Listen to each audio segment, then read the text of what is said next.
Yeah, Mendeley's, all this, okay, periodic tables, right? So yesterday we were focusing on the classification of elements, right? Okay, and how well versed are you with the nomenclature, students?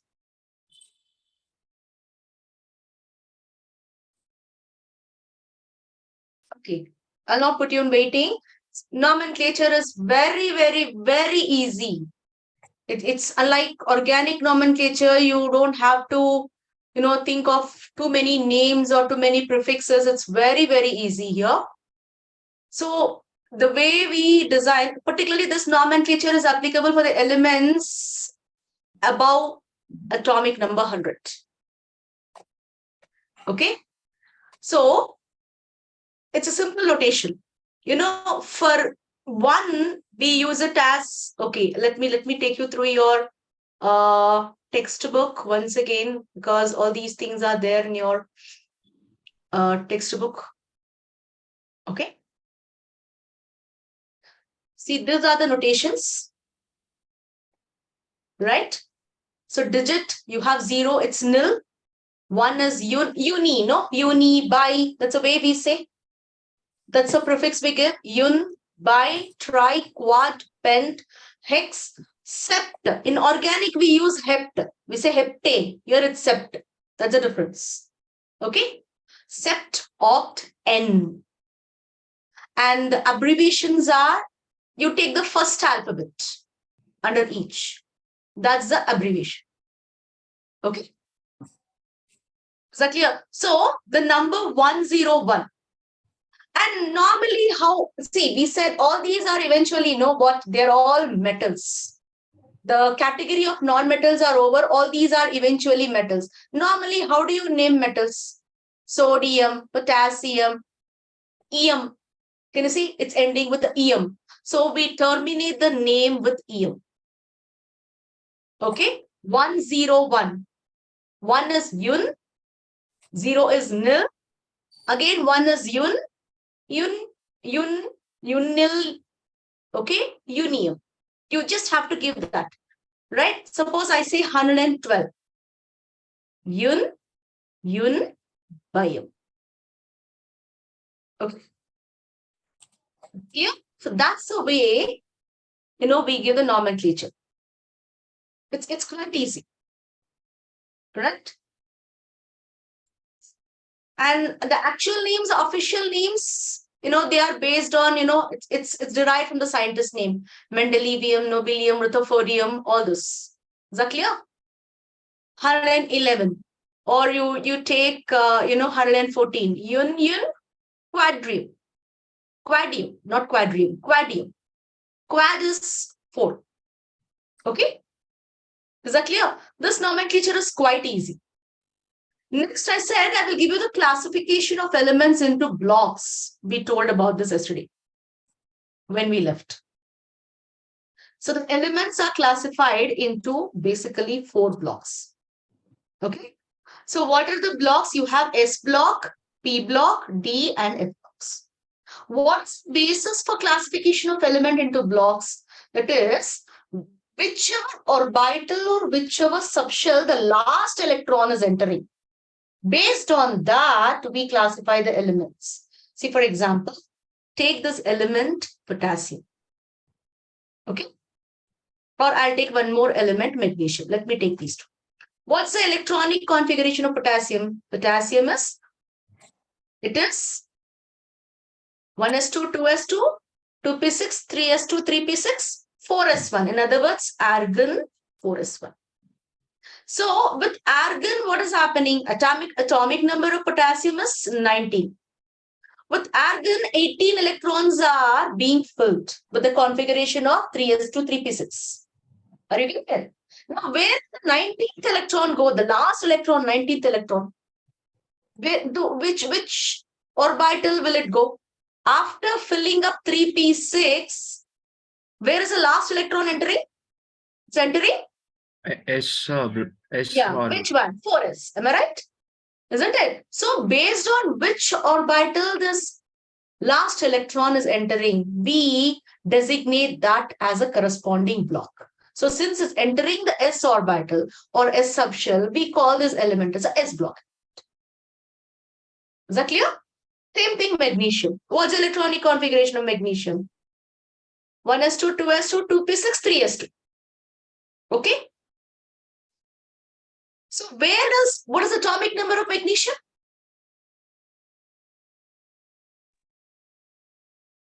Atomic number? 12. Oh, good.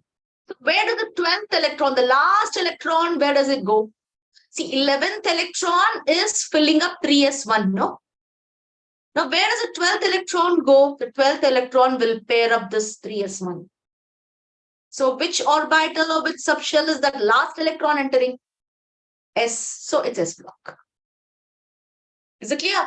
So same thing. If the last electron is entering P, it will be a P block. It's entering D, it's a D block. If it's entering F, it's a F block. Clear now? Now, what are the general features of this S block elements? General feature is that S block elements are all metals, and these are soft metals, highly reactive. And for example, you know about lithium, sodium, potassium, and all, they're so soft that they can be easily cut with a knife. They are that soft. So all these are soft metals, highly reactive, highly electropositive. Okay. Next, coming to and general electronic configuration of S block. It is given in your this one, your synopsis of material. So NS1 or NS2. So NS1 to 2 we get. Because it can be either NS1 or NS2.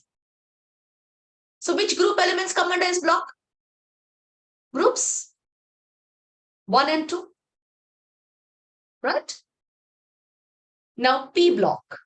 P block, the last electron is entering the P orbital of the valence shell. So NS2 is already filled. See, isn't it? So 2s2, 2p1, 2p2, 2p3, it goes up to 2p6. Am I right? So ns2, np, 1 to 6. That will be your p block. Okay. The last electron is entering the p subshell, present in the valence shell. And look at this. This is the only block where you find non-metals and metalloids. Nowhere else you see. So can you see the green color ones? All these are non-metals. And whatever the zigzag pattern you're seeing here, no? Whatever color it is, almost orange color. Can you see? This are all metalloids. Of course, the last section, group 18, is inert gases, and the blue color ones are all metals. Okay. Is it clear? So you have non-metals and metalloids have a place only in P block. Nowhere else they are found. Okay. The characteristic features goes more non-metallic nature. You have more oxidizing power. All that I'll explain you going forward. You will see that only in the P block. Next category. I told you about be thorough with the first 30. So let me take up the 3D series. What are the configurations? 3D, 4s2, 3D1, 3D2, 3D3. Can someone tell me the configuration of chromium?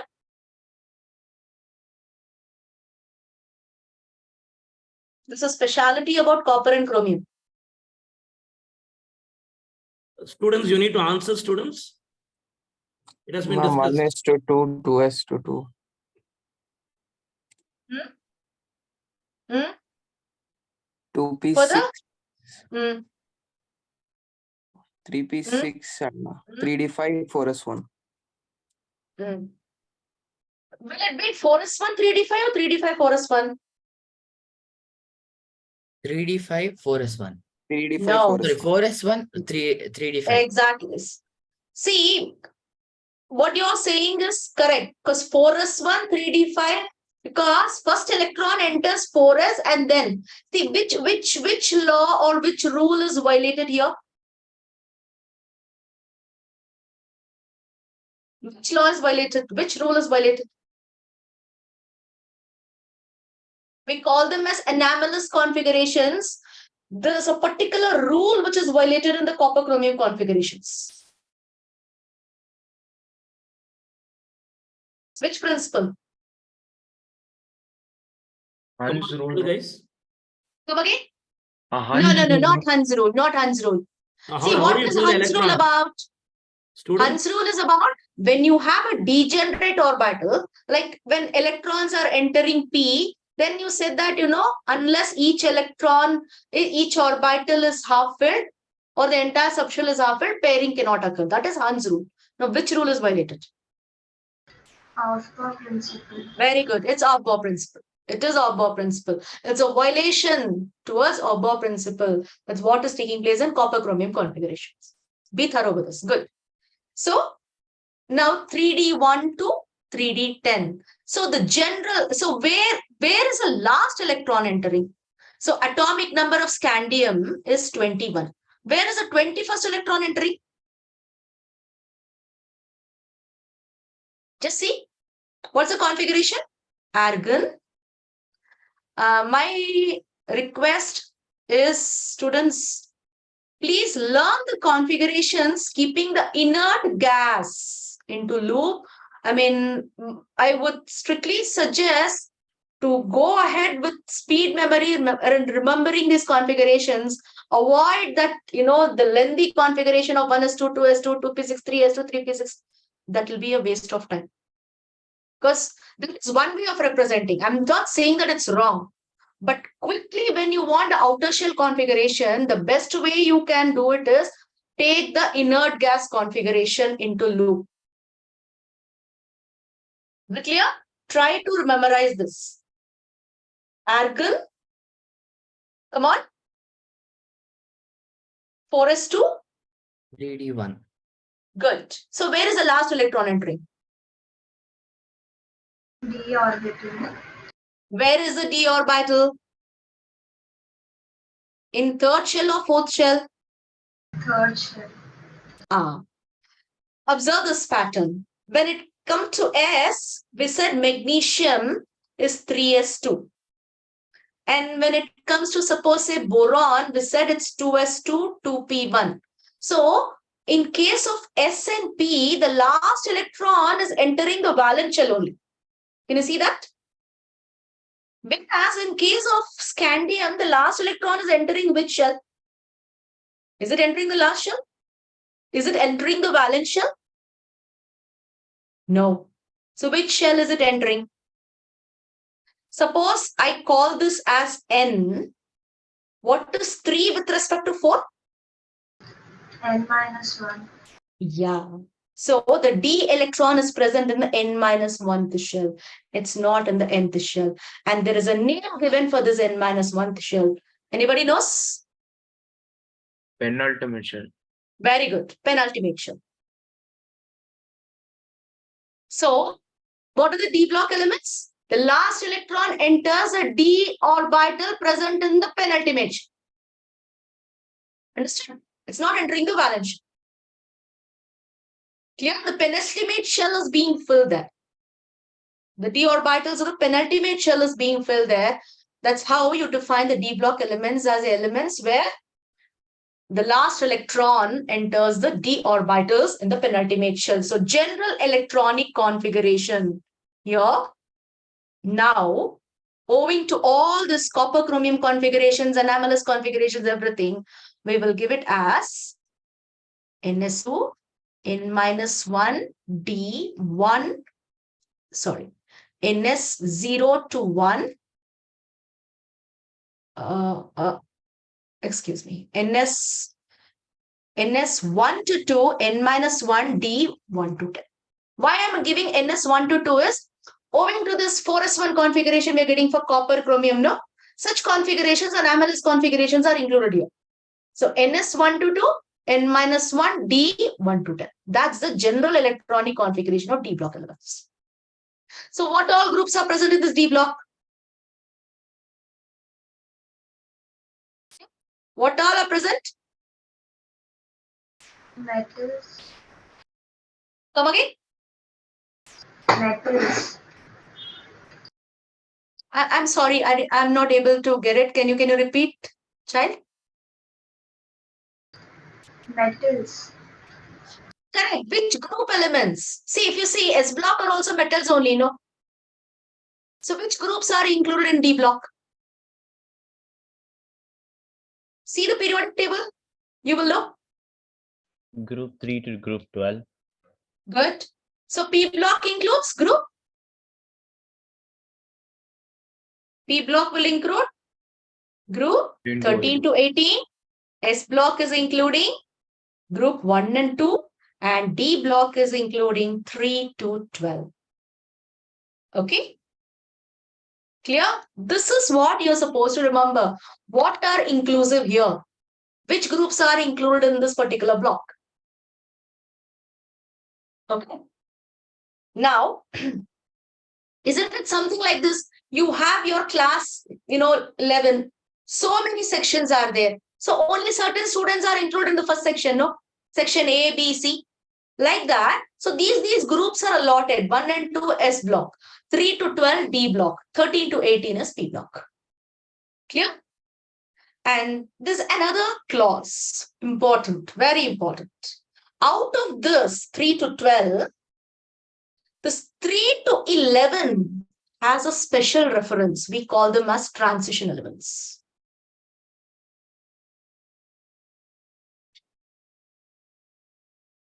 The transition elements, D block elements minus group 12, excluding group 12. What are there in group 12? Okay, you don't have to worry about the 6D. At least remember these three elements. What are the elements? In 12, zinc, cadmium, mercury. Okay. Zinc, cadmium, mercury belongs to group 12. Are they transition elements? No, they are just D block. Okay, they are not transition elements. All transition elements are D block elements, but the converse is not true. Is my statement correct? I'll repeat. All D blocks element, all transition elements are D block elements, but the converse is not true. All transition elements are D block elements. Are they?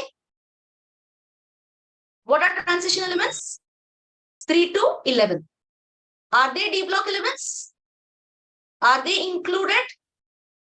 It's something Yes, like ma'am. transition elements are subsets of D block. You put it in set theory. Can I put transition elements as a subset of D block? Yeah.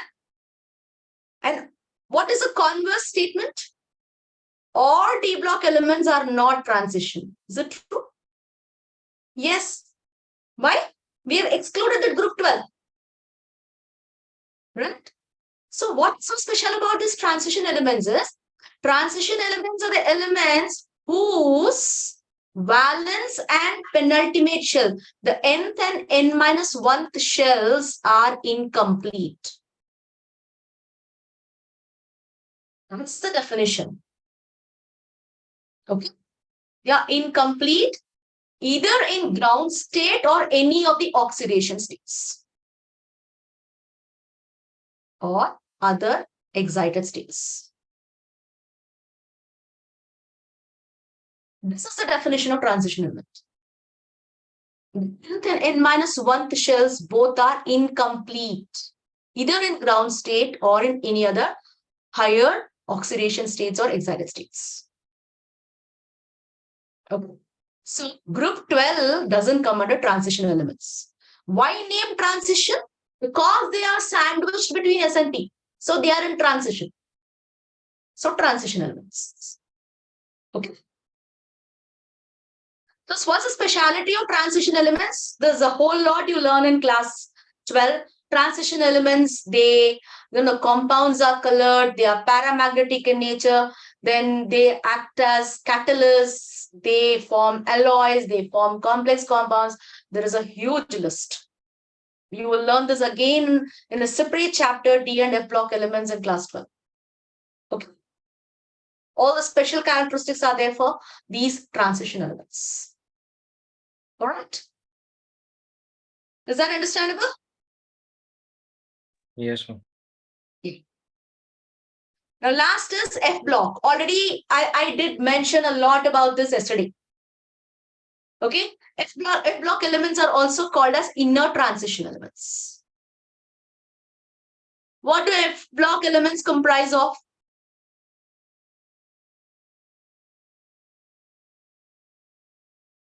Yeah. What do they comprise of? Lanthanoids and actinoids. Very good. Lanthanoids and actinoids.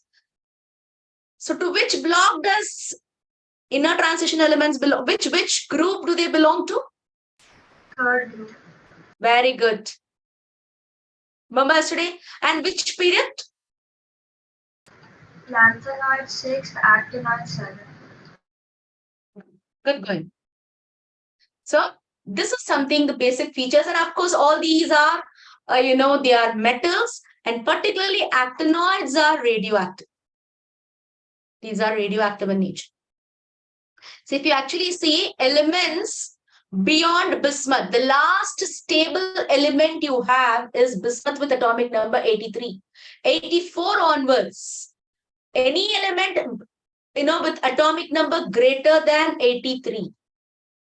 Okay, or I'll put greater than or equal to 84. All these are radioactive. And elements beyond uranium are called as transuranium elements or transuranic, anything you can say. Both you can refer in any way. Transuranium elements. These are artificially radioactive. Some are naturally radioactive, some are synthetically radioactive, artificially radioactive. Okay.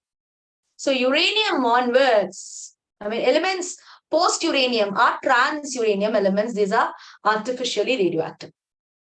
And lanthanoids are also known as rare earth elements. They're called as the rare earths.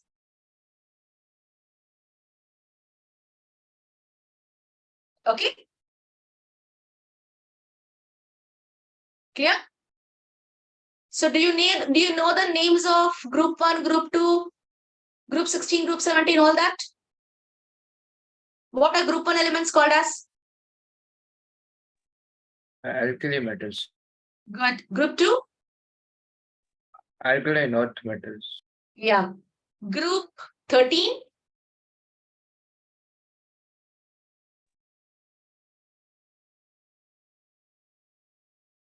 There's a best way here. We give the first element and we call it boron family. Boron is the head of the family. So boron family, carbon family, nitrogen family, oxygen family. Okay? Of course, these are also called as chalcogens. The meaning of chalcogens is ore forming elements. Have you studied, can you give me any example of an ore? Iron ore? What is formula? Can you just give me if you know the formula? Iron ore will be hematite or magnetite. So it's Fe2O3 or Fe3O4 you get. So what are they? They exist as oxide or they exist as sulfide ores. Can you see most of the ores, they exist as oxide or sulfide ores. So that's why they call as ore forming elements, chalcogens. And fluorine, chlorine, bromine, iodine, what do you call them? Halogens. Yes. Why? Because they are salt forming. That's why they are halogens. The meaning of halogen is salt forming element. Okay. Of course, the last one you should be aware of. What is group 18? Noble gas. gases. Or Inert gas. Yeah, so these are the other names. See, when some question is given with reference to these names, you should be in a position to identify. You should not be like, puzzled there. What is something being given here in this question? A rare earth metal is given. That means it's a lanthanide. Clear? An alkaline earth metal. That means it's group 2. Sometimes the questions will be framed that way. You should be aware of it. Okay? All right? So let's go to your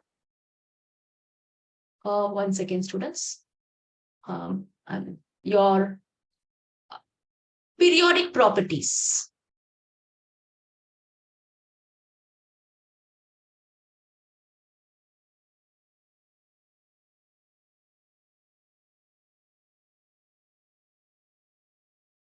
Yeah, I think I'm showing your file. Okay.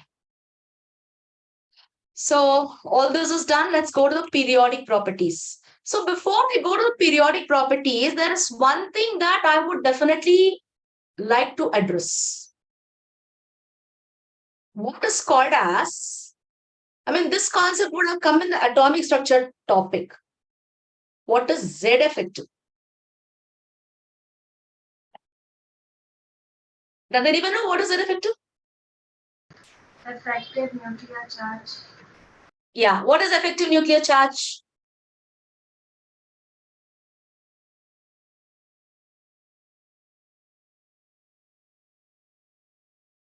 Z effective, none of my periodic properties will move. Is it clear? So this is the basic foundation towards your periodic properties. If you know what is Z effective, how does Z effective vary across a period down the group? Believe me, I can give you a direct chart, a relation. Everything becomes easy. So this is a basis. So what is Z effective? What do you mean by effective nuclear charge? You are aware of this. See, when electrons are revolving around the nucleus, right? Is it clear? The electrons are scattered, they are revolving around the nucleus.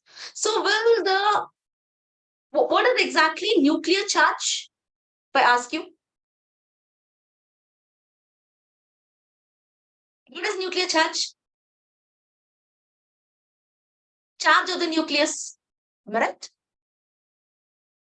What is contributing the charge to the nucleus? Which particles are contributing the charge? What is the charge of the nucleus? Positive or negative? Proton, Positive. positive. So, which species or which particles are contributing that positive charge? Protons. In other words, the total positive charge, the charge of all the protons in the nucleus, is responsible for the nuclear charge. Now, will every electron, do electrons of all the shells experience the same amount of nuclear charge? See, for example, I'll take a simple case. Assume that, I have only 2 shells. I'm taking, okay, I'll take 10 protons inside my nucleus. How are the 10 protons? So what is the element with 10 protons? Neon. Good, neon. So what is electronic configuration? 1s2, 2s2, 2p6 means there are 2 electrons in my first shell and there are 8 electrons in the second shell. So, do the first shell and the second shell electrons experience the same amount of nuclear pull?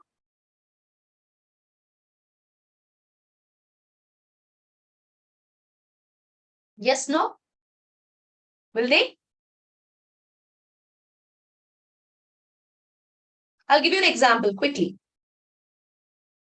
You have window, you keep it open. Second case is, suppose you have a glass. Okay?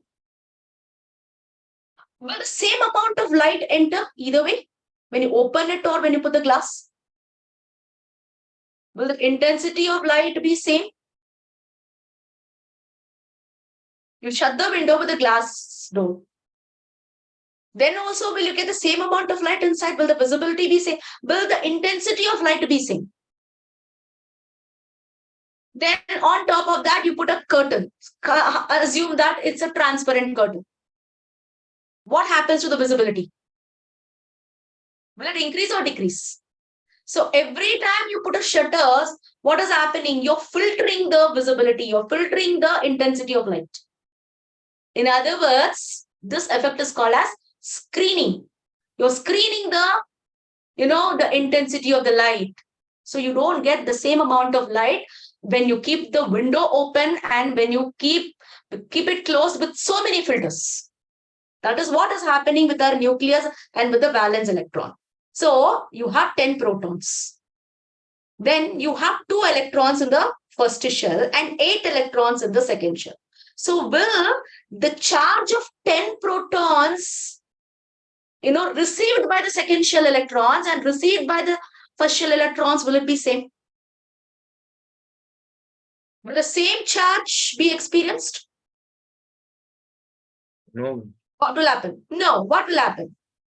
The inner shell is, what is it doing? It is acting like screen. That effect is called as screening or shielding. Did you learn this in atomic structure? Screening or shielding effect.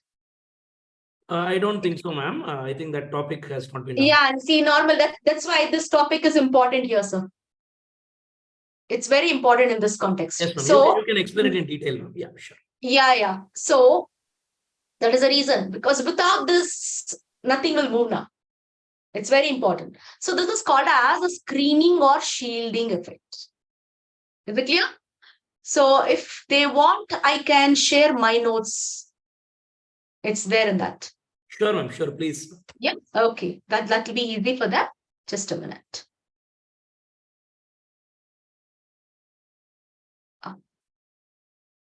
Second, students.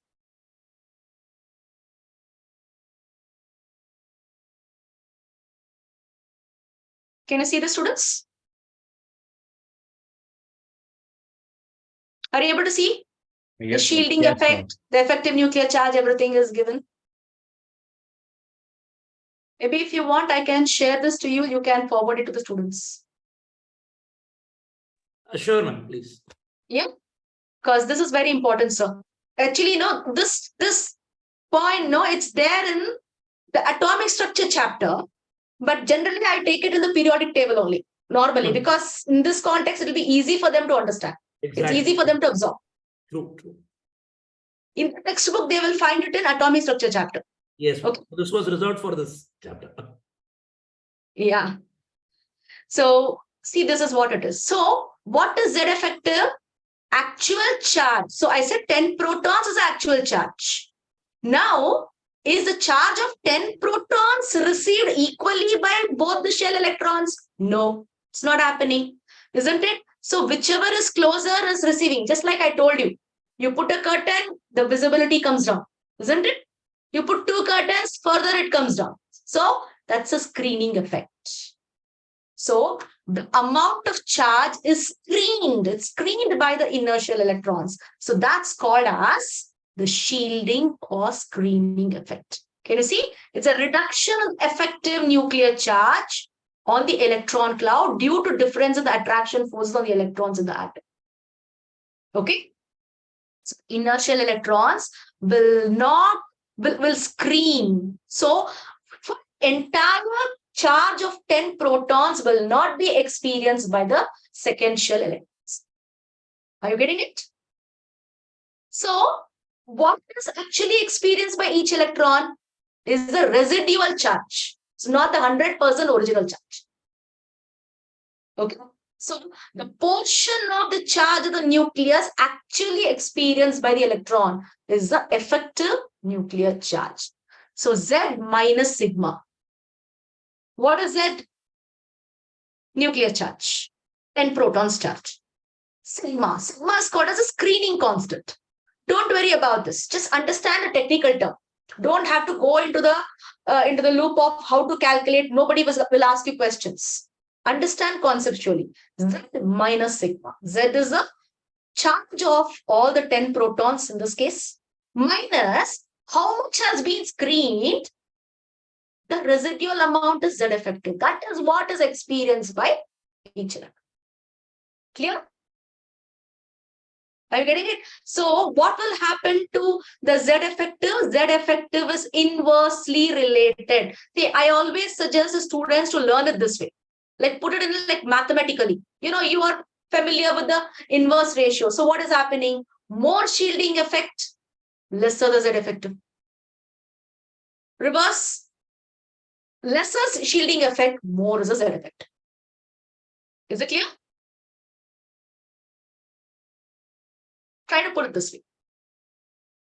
So Z effective decreases with the number of shells. That means when the number of shells increases, with the increase in the number of shells.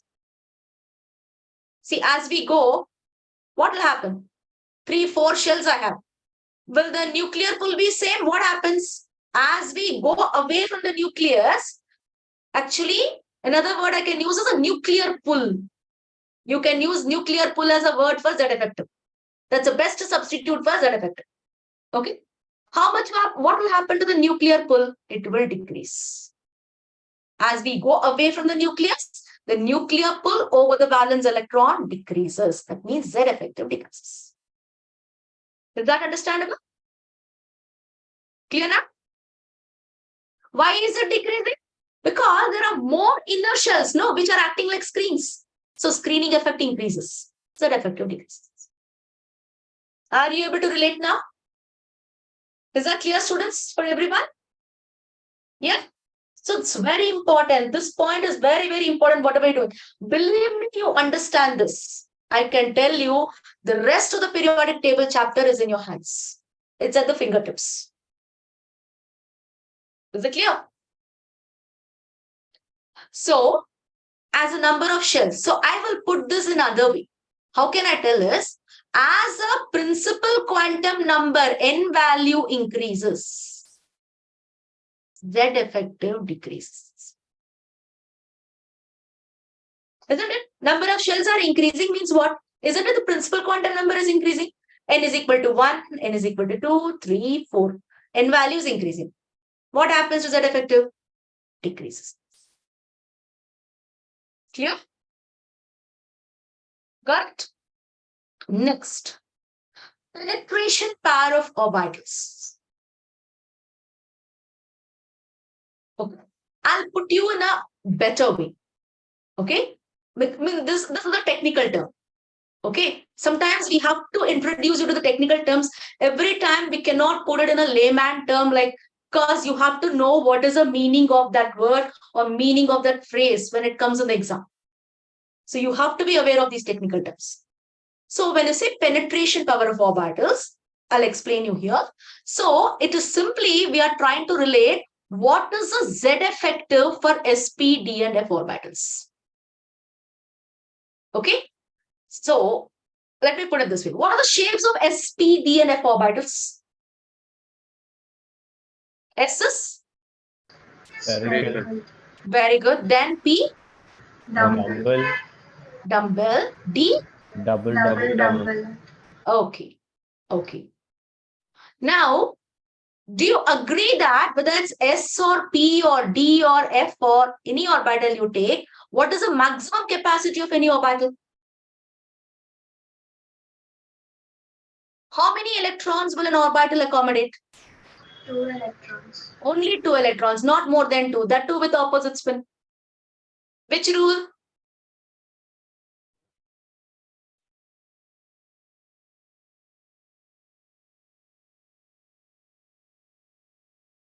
Is it Hans rule? Why Mr. Hunt is coming everywhere? Is he your favorite? Pauli's exclusion principle. Yeah, it's Pauli's exclusion principle. Are you fascinated by the name Hunt? That everywhere you're including him? Give credit to the person who actually, put all his ideas or put all his intelligence in framing this principle. Is Pauli's exclusion principle. What does it say? No 2 electrons can have the same set of quantum numbers, or we can say the maximum capacity of an orbital is 2 electrons with opposite spin. So only 2 electrons. Let it be s orbital, p, d, f. Even if a G exists, any orbital, you take only 2 electrons. That means the electron density will be with that of only 2 electrons. So how is S orbital? The electron density of the 2 electrons will be in the shape of a sphere. Now, the same electron density in P is distributed in 2 lobes. The same with D is distributed in how many lobes? 4 lobes. If it is F, what will happen? Will lobes increase or decrease? Increase. We don't know the count, but lobes increases, definitely. So what's happening? The same amount of charge, isn't it, as we move from S, P, D, and F, is distributed in a larger volume. So the charge to volume ratio, you call this as charge density. What is normal density? Mass per unit volume. Charge density? Charge by unit volume. So the charge per unit volume, which orbital is having maximum?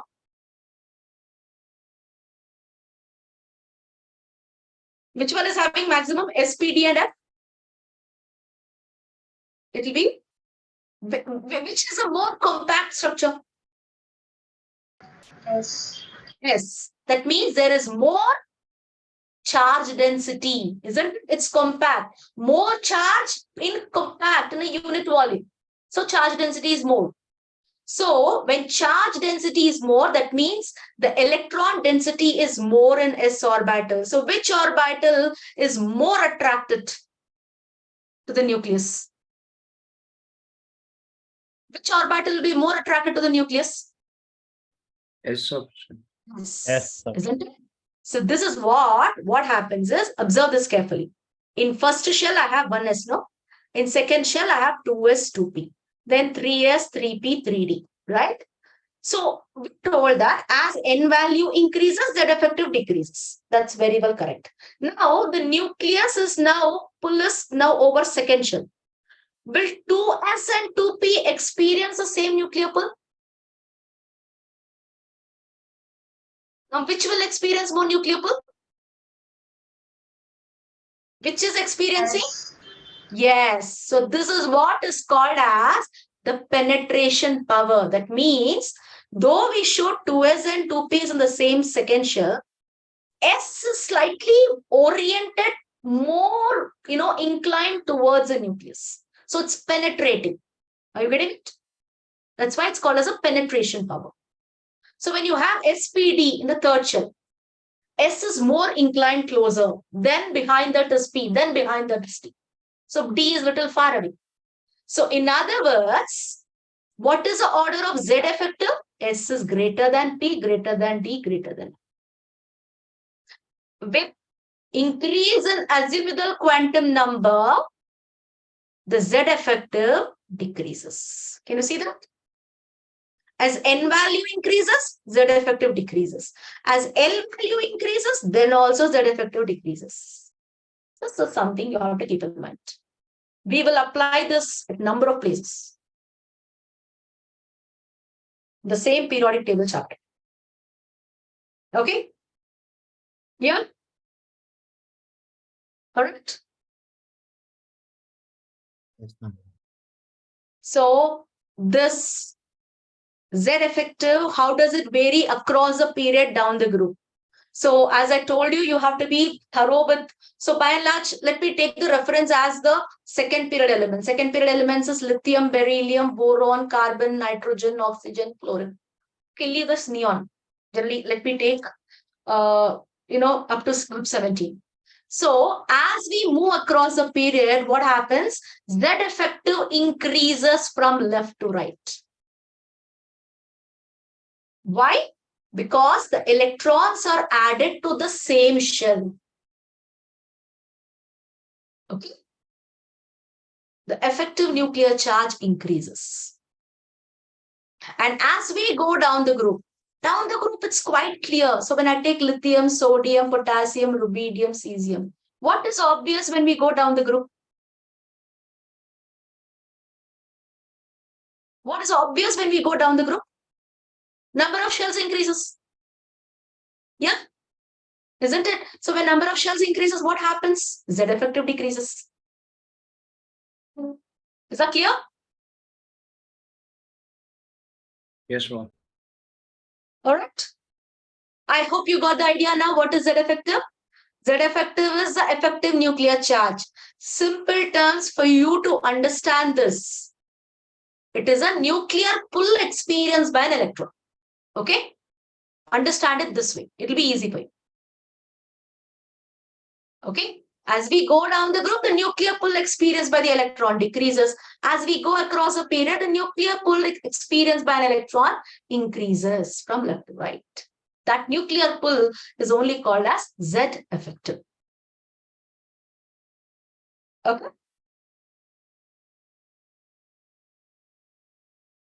All right. So the first periodic property. So Z effective is not a periodic property mainly. It is one of the factor which influences a periodic property. So the first periodic property is atomic radius or ionic radius. Science. So we are explaining the factor. If I know the behavior of that factor, my understanding of periodic property becomes easy. So atomic radius, it's a distance from the center of the atom to the outermost shell. Is it clear? See, it's not practically possible that you remove an atom and you measure it just using your screw gauge or anything else. It's not that easy. That, you call it as a distance from center to the outermost shell. Okay. So the way you measure atomic radius depends on the nature of the element. So that way we have 4 different categories of atomic radii.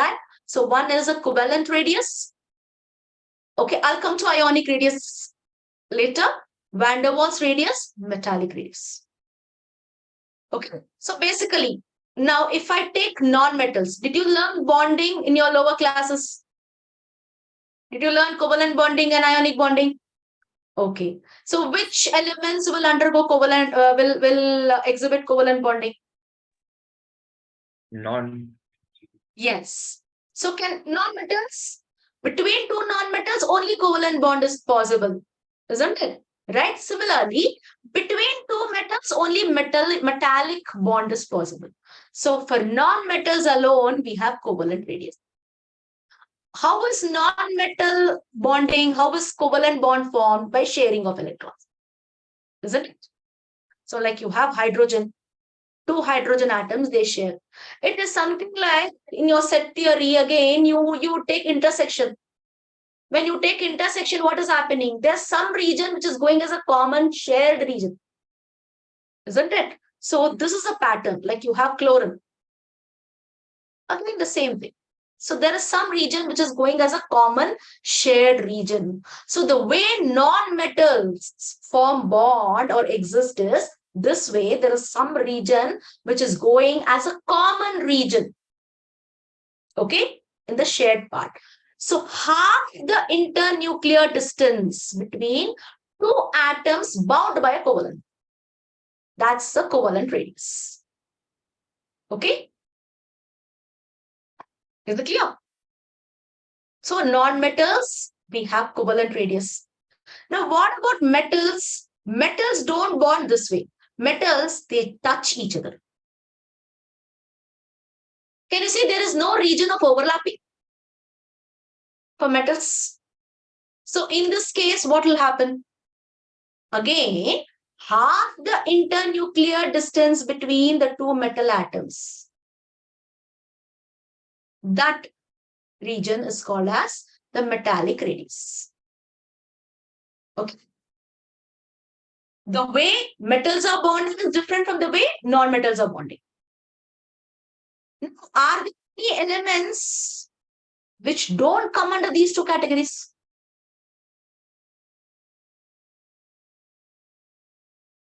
They don't form bonds at all.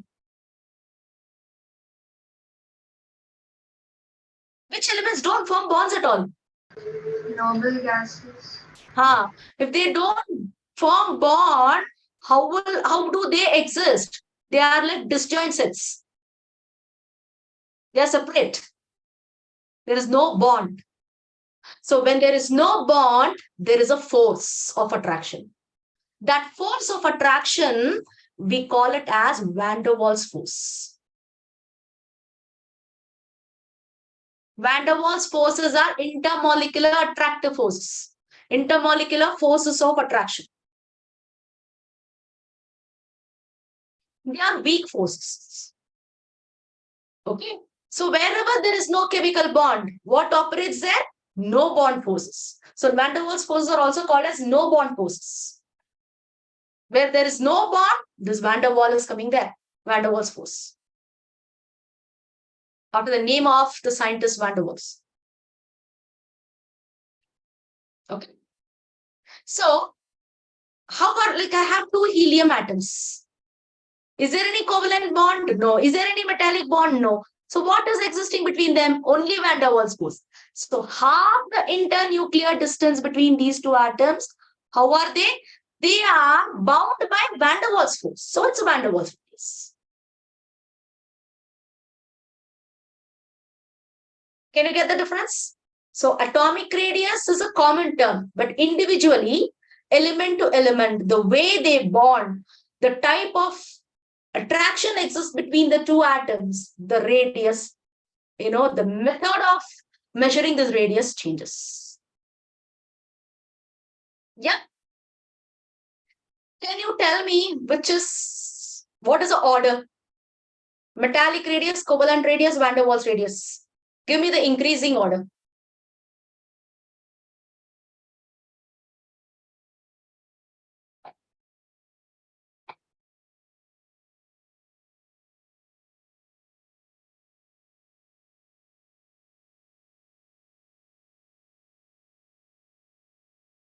Which is longest? Which is shortest? What's the order? I said increasing, no? Which is the shortest of all?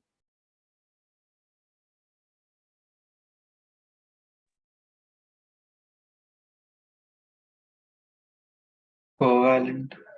Yes. Good. Why? Because there is some region of overlapping. So covalent radius is the least, followed by Metallic. very good, followed by van der Waals. Okay, because van der Waals, but it's very clear. So van der Waals radius is always greater than metallic and covalent. Clear? Got it? Yes, sir.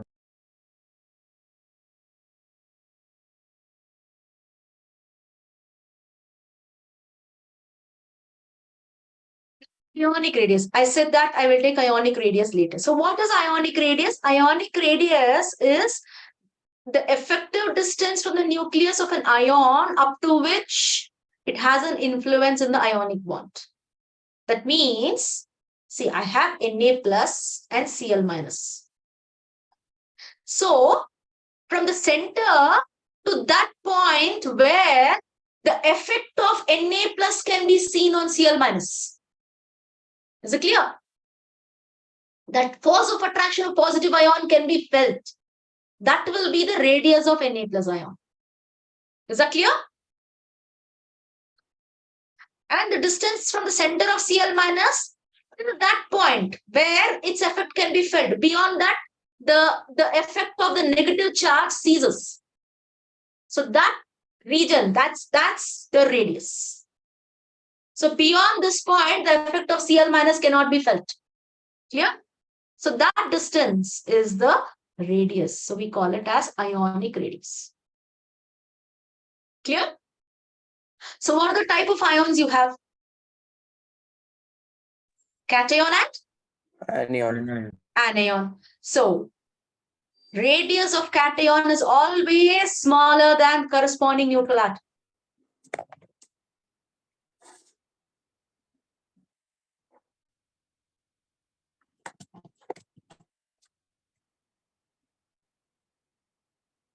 When I have M plus is less than M. Why? Why? Na plus, I say, is smaller than Na. How many protons and electrons are there in sodium?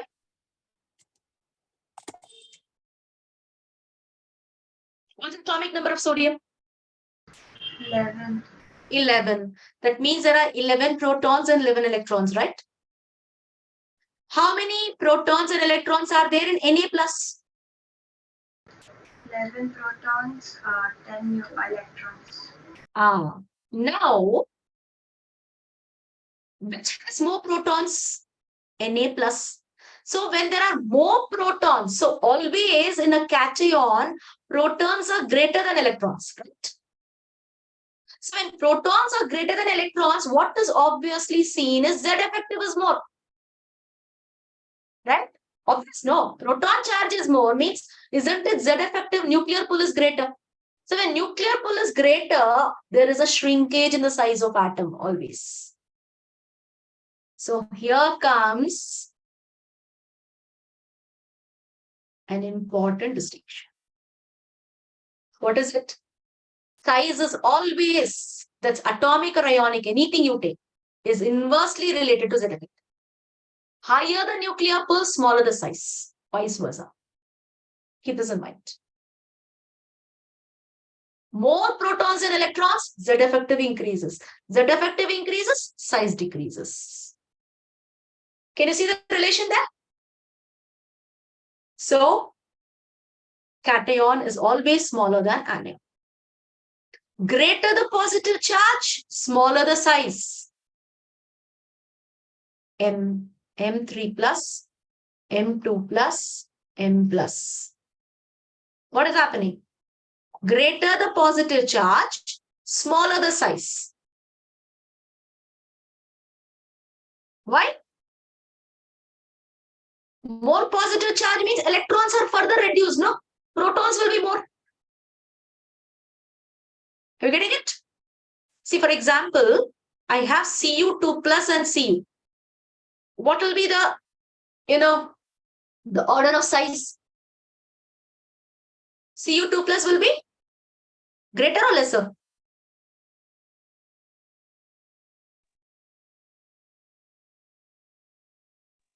Are you able to relate, students? Where we are taking this? Fe2 plus and Fe3 plus.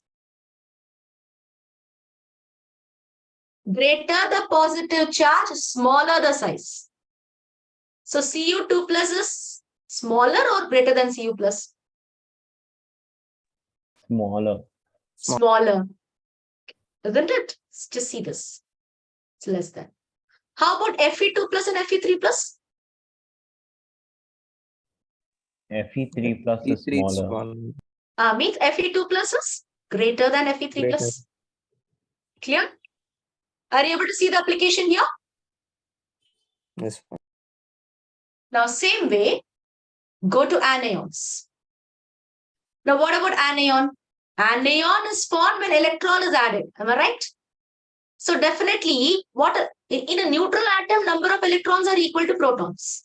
But when electron is added, what happens to electrons? Electrons are greater than protons, like Cl and Cl minus. 17 protons, 17 electrons. 17 protons, 18 electrons. So Z effective will obviously. See, isn't it? Will nuclear pull increase or decrease?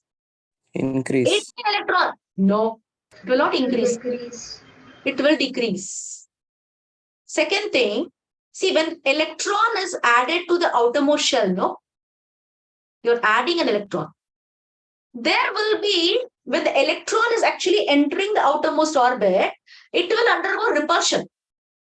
Because the electron will repel, right? It will undergo repulsion and the electron cloud will expand. Okay? You can use the logic of Z effective also. However, what is clear? Anion is always greater than the corresponding atom. Got it? And greater the negative charge, larger the size. It's opposite. So x3 minus is greater than x2 minus, greater than x minus, greater than x. Can you see the opposite? Yeah? Clear? Yes, ma'am. Right? Shall I clear the screen?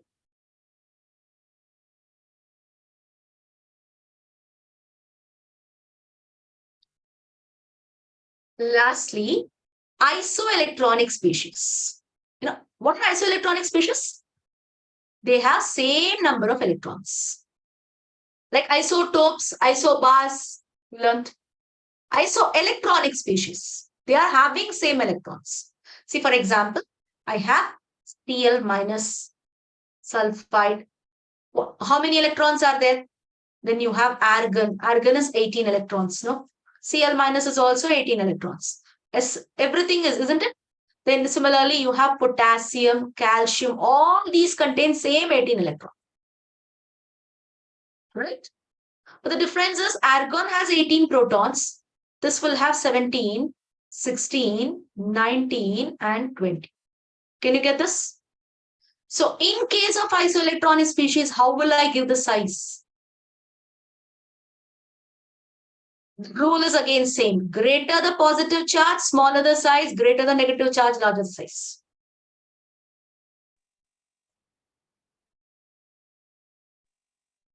Greater the positive charge, smaller the size. So which should be smallest in this?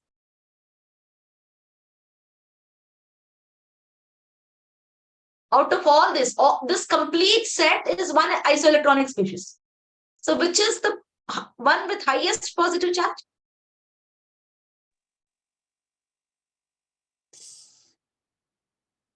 Yeah, students, answer? Ca2 plus. Yes. And next, K plus, right?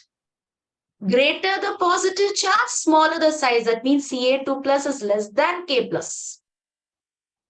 Less than. So now relatively next one, what is it?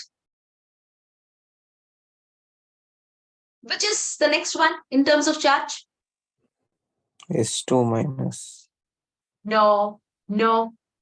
Argon. Argon, yes. Isn't it? Then Cl minus, greater the negative charge, larger the size. Cl minus, and so isn't it, you're going in this, isn't it, it's the order of increasing charge, increasing negative. See, when positive charge is decreasing, negative charge is increasing. But put it that way, no? Consider that way. So decreasing positive charge to increasing negative charge, we are going. So the size will increase in that direction. This is what? Isoelectronic species. This is not like example of Cu2 plus Cu plus. They are totally different ions. What is common? They have number of electrons constant. Okay. As I told you, Z effective is atomic size is inversely related to Z effective. How does Z effective vary across a period down the group? I want you to keep this always in your head in the background. What happens to Z effective across a period down the group? Okay. You make a tabular column. Tomorrow we are going to continue with this. I want you to start filling up this when you are doing each and every property. What happens to Z effective across a period down the group? I gave some time back. Across a period, it is increasing. Down the group, it's decreasing. This is something that it has to get registered. Now, what will happen to atomic size? How is atomic size related to Z effective? Inversely, no? So, how should atomic size vary across a period?